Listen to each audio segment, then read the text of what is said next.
नमस्कार श्रोताओं, आप सुन रहे हैं 88.4 एफएम पंचुअल पल्स हिल से दिल तक। आज के इस खास एपिसोड में सिर्फ एक जंग की कहानी नहीं होने वाली है। ये कहानी है जज्बे, लीडरशिप और सुप्रीम सेक्रीफाइसेस की।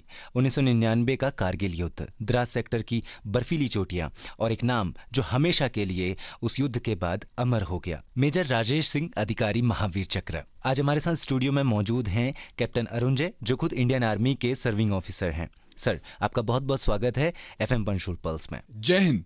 आज इस वीर योद्धा के बारे में बात करना मेरे लिए भी एक प्राउड मोमेंट है। सर, सबसे पहले ये बताइए, मेजर राजेश सिंह अधिकारी कौन थे? एक ऑफिसर के रूप में उनकी क्या पहचान थी?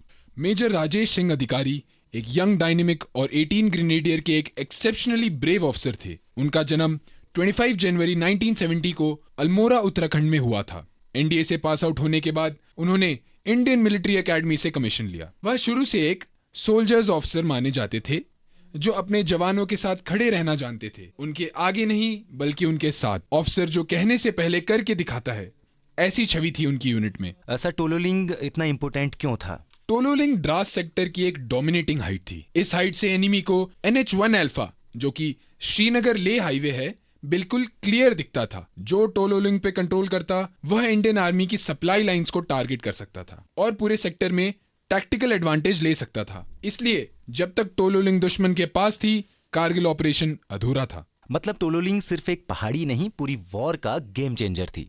एग्जैक्टली। और फिर आता है 30 मई 1999, एक बहुत ही क्रिटिकल डेट। इस बारे में आप क्या कहना चाहेंगे सर? बिल्कुल।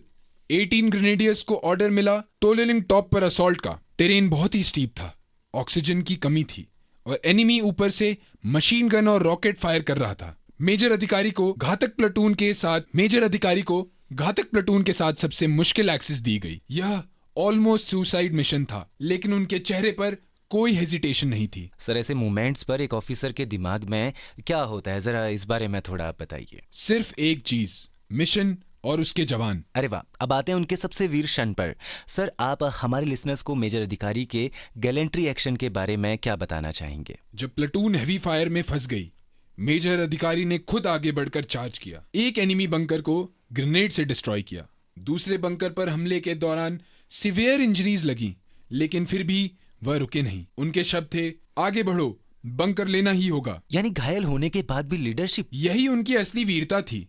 पेन से ऊपर ड्यूटी। मिशन आउटकम क्या रहा सर फिर उसके बाद? मिशन सक्सेसफुल रहा। टोलोलिंग रिकैप्चर हो गई, लेकिन मेजर राजेश सिंह अधिकारी अपनी गंभीर चोटों के कारण वीर गति को प्राप्त हुए। उन्हें इस असाधारण वीरता और कौशल के लिए महावीर चक्र से सम्मानित किया गया, जो कि भारत में सेकंड हाईएस्ट मिलिट्री डेकोरेशन है। क्या सर टोलोलिंग आज भी उनकी कहानी बोलती है? बिल्कुल। मेजर अधिकारी ने इंडियन आर्मी के हाईएस्ट ट्रेडिशंस को निभाते हुए देश के लिए अपने प्राण निछावर किए। टोलोलिंग उस बलिदान का हमेशा गवाह रहेगा। ओके सर, आज जैसा कि हम इस विषय पर बात कर रहे हैं, तो आज की जनरेशन के लिए मेजर अधिकारी जी की ये जो कहानी है, ये जाननी क्यों जरूरी है? क्योंकि ये कहानी सिखाती है, लीडरशिप रैंक से नहीं, एग्जाम्पल से सेट होती है। करेज का मतलब फियरलेसनेस नहीं, ड्यूटी के लिए खड़े रहना होता है। और आजादी फ्री नहीं, उसकी कीमत होती है। मेजर अधिकारी जैसे ऑफिसर्स इंडियन आर्मी की सोल हैं। दोस्तों, टोलोलिंग की बर्फ पर जो कहानी लिखी गई है, वो सिर्फ 1999 तक ही सीमित नहीं है। वो हर उस इंडियन के लिए है जो आज आज़ादी से अपनी सांस ले पा रहा है। सर, आपका दिल से धन्यवाद। आपने मेजर राजेश सिंह के बारे में इतनी महत्वपूर्ण जानकारी हमारे श्रोताओं के साथ साझा करी। Thank you for having me here. जय हिंद।